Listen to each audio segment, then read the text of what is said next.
Evening everybody. Here we have the completed Ducati Monster 1200s. I posted the set review a few days ago, and here we have the completed model. Took a couple of hours, maybe 2 hours 15 at most, that sort of time. And overall, a pretty good build really all round. And putting that to the side of it, the technicalities of the build, it's a pretty good looking model. It's a nice size. It's got some nice features in parts. And I know a lot of traditional folk, and I suppose I do to that myself, will say there's a lot of plastic. Well, there is, but it all comes together very well indeed. There are certain things I'd like to be done differently, but on the whole, I can't really argue. Most of them are probably personal preferences, if you like. But parts-wise, the wheel rims, very good. Both the same front and back, and although the box artwork makes it look like it's got a larger rear section tyre than the front, it hasn't. They're both the same. I dare say the real one has. That's usually the way today. There is a difference in the spokes. On the artwork, the spokes are made up of narrow strips by the looks of it, but these are purpose built, 3-legged spoked, 2 sides, and you basically layer them together with the rim in between. And you've got 9.5mm bolts and nuts securing them. Actually, that's quite neat, and that will be, I think, used elsewhere. Now, there is a lot of plastic in it, but it's a chunky model, and there's a fair weight to it. But by far the biggest plastic parts are these. I pointed them out in the set review video. They're Meccanoid parts, and although they're black, of course, not grey.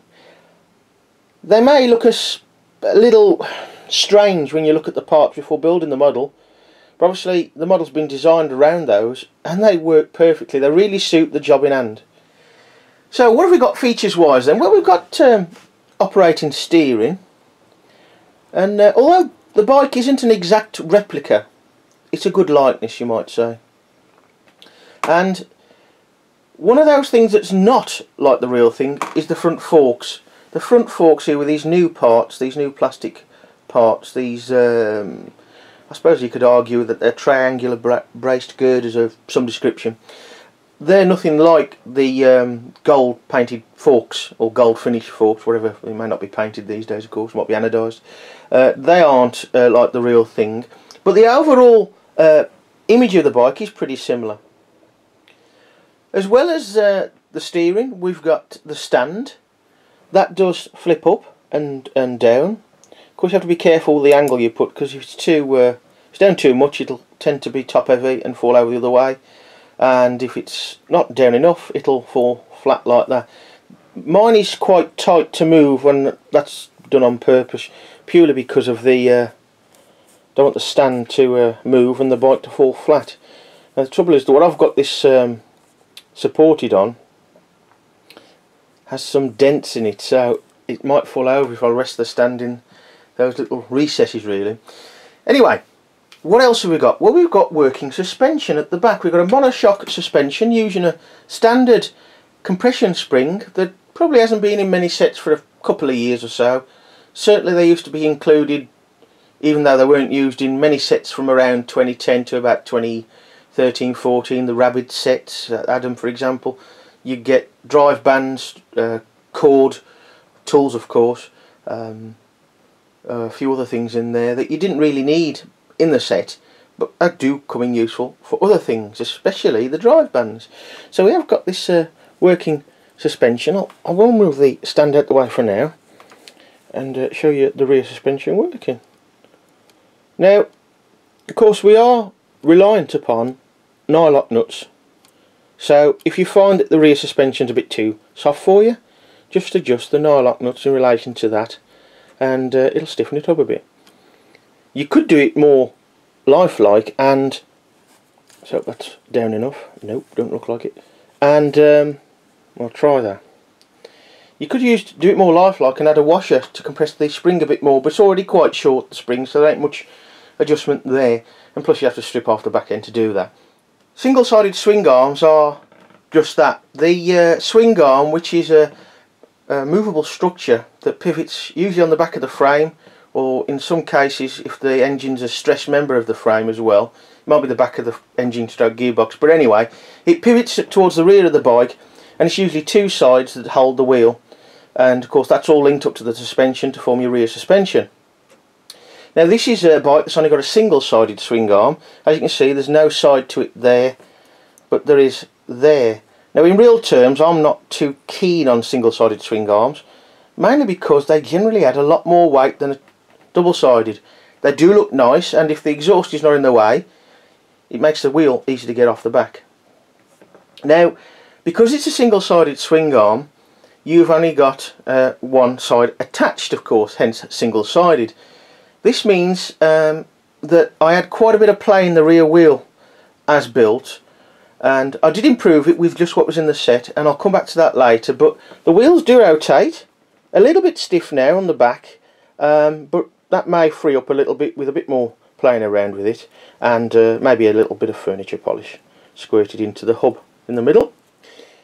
The front wheel rotates as well. This is a little better running really, but there was a problem with the spacers, or rather the instructions it seems, but I'll come back to that when I go through the build from sort of, well, not exactly start to finish, but I'll start as I started and go through any things that I found out, and hopefully you'll have an easier job of building the bike.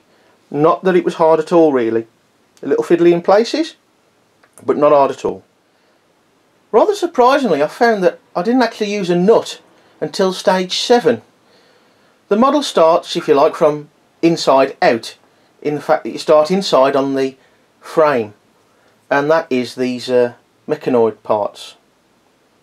You basically start by just slotting bolts and different strips and odd bits and pieces through one side of the frame on this mechanoid, I don't know what you call it, whether you call it a braced girder or what, but anyway, you start by that. It's not until stage 7 you actually use a nut to start holding that together, and whilst it's a little weird not to be putting any fixings in sort of permanently, and it is a little fiddly to hold several in one place, or more or less the one place at one time, it's a little weird not using a nut or a grommet or these new pegs, for example, for holding stuff together. But it does mean that the build does progress quite swiftly in places. It may slow down a little, but it's nicely divided up, I suppose. It's a good balance between not having too much in any one section and not having loads and loads and loads and loads of sections, and perhaps unnecessarily. Talking of black parts, such as the mechanoid parts and the instructions, I've already mentioned this in the set review.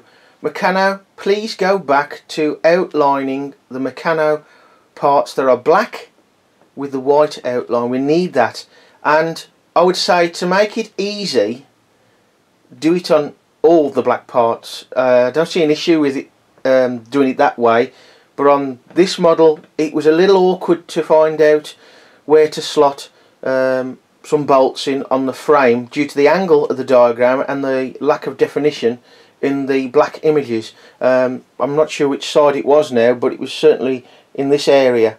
The angle was something, I don't know, something like that, and of course not all the bike was in the shot at this time, but it was awkward to see, nigh on impossible really, almost impossible to see which hole the bolts went through there. So we need that back. It seems to have been petered out a bit, and it was quite common with some sets, say from sort of 2014-15 period. So we need that back more so than it is at the moment. Another thing regarding black parts, these new, well, I say new, I don't suppose they are really that new now, but the plastic pushing pins, especially those there, you'll note, or you may be able to note, you might have to enlarge your screen for this. I can't zoom in much more, but I don't know, let's try. Hopefully this should give you a better view of the plastic pegs, or the heads of them. First up, they do fit rather well, at least when they're new, and who knows how they're going to last, if they're going to be used quite a bit. But they do take a fair amount of effort to slot in, especially these through this plastic bracket here. That one there was a bit of an effort to push in, and I made a mistake, I put it in the wrong hole, and had to get it out again. Again, a bit of effort to get out. Not impossible by any means, but it does show it's a quality fit. Now you'll should be able to see, I hope, this one has a solid head, this peg, and this one has an Allen bolt head moulded into it. Just there. I don't know if you can see that, but just to prove a point, I suppose, let's hope it doesn't fall over. Oh, I can't fit that one in, but this one I can. Right, turn it. Now there are, if I remember correctly, two different lengths of these plastic pegs. I'm sure there's a more modern technical name for them, but that's what I call them. There's two lengths in the set. I'm just referring to the parts list now. Yeah, we've got a 13.05mm, that's 17/32ths in English, and an 11.25mm 7/16. Now it's hard to see on the diagram because they are black and they're small. It does look, although I may be wrong on this, but it does look like the longer one has the Allen bolt head. Of course, you've got the one-to-one diagrams for measuring different length bolts, and in this case pegs, to make sure you get the right one anyway, but that may be another way of showing you which one's which. But they do work very well, and I dare say they will become useful once they get a bit more plentiful. This is quite awkward to show you, but basically we're looking at the headstock, or just below it, where the forks connect to the top of the frame. Now, one thing, as you tighten up these plastic parts, you find that it does start to pull in a little bit down here. This is one of those personal preferences things, really. A long bolt and a spacer or two in there to stop that happening would have been better. It ain't made any difference to the build, but it would have been a much more sensible way of doing it, I suppose, much more solid. Not that it's weak, but a bit more professional, you might say, way of doing it. There's a small error in stage 22, nothing major, but it's one of them ones where you're plodding along quite nicely at a good rate and everything's coming together quite well, and it sort of just stops you a little bit. It's easy to work it out, but all it is, stage 22 relates to putting a peg through this 5-hole narrow strip into this second hole from the left, as we view it here, into this other narrow strip here. And basically the blue line that goes through off the end of bolts, through holes, in through different parts and out to the sides of the nut, it doesn't actually go through any holes of this part. So it's one of those ones, it just delays you a bit while you scratch it, thinking what's going on here. Nothing major, but that's probably apart from some of the black images being really dark, that's the worst thing really. Whilst the missing blue line in stage 22 is probably the worst mistake in the instructions, not that it's that bad at all, this almost was a throw it up the wall moment, because everything had gone so well and an enjoyable build so far up to stage 55, and it's nearing the end then. And it relates to the plastic spacers used on the front axle. This is the front axle here, and it is a round axle as opposed to the back, which is a bolt. Now it says to use the large, or rather if you like, standard plastic spacers, but there's none left. There's none at all left, and there's plenty of the smaller ones. Now I did have a gritted teeth moment.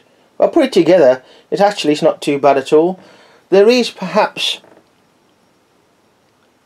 a little too much play if you want to be really professional about it, but it's not too bad, and you can always adjust it a little bit by pinching in the forks a bit with these small rubber grommets. Now whether it's just an instruction issue, it states the large ones when it's not, because there are plenty of the small ones left. I don't know, but there's no real issue about it. If you see this video before you build yours, you won't be no surprise to it. Of course it could be just my set, but I'd like to hear on that one. That was almost a throw it up the wall moment, but it, as they say, it all came out in the wash. This is the rear wheel now, the pivot for that, and again it says to use the large plastic spacers, but again there's none left. Plenty of smalls and washers. Now, it already says to use 2 washers in this assembly in the positions that you see now, but there was 1 washer left, a spare one, and initially I did put it on the other side of the wheel, but it then put the wheel just slightly off centre, too much for my liking.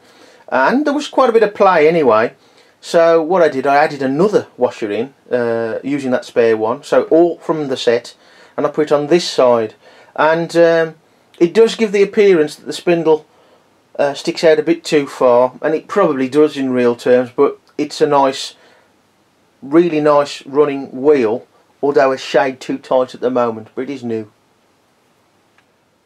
The rear wheel was probably the most awkward thing to do, purely because the swing arm's fitted and the exhausts are fitted, and you've got to get it in there with the belt through the middle. A bit awkward, but you can do it just about. A bit of slight bending slightly, or not really bending, just manoeuvring parts a bit further apart slightly. It's not too bad. The tyres go on well, not very easy really, and they don't come off either. They're quite secure on there.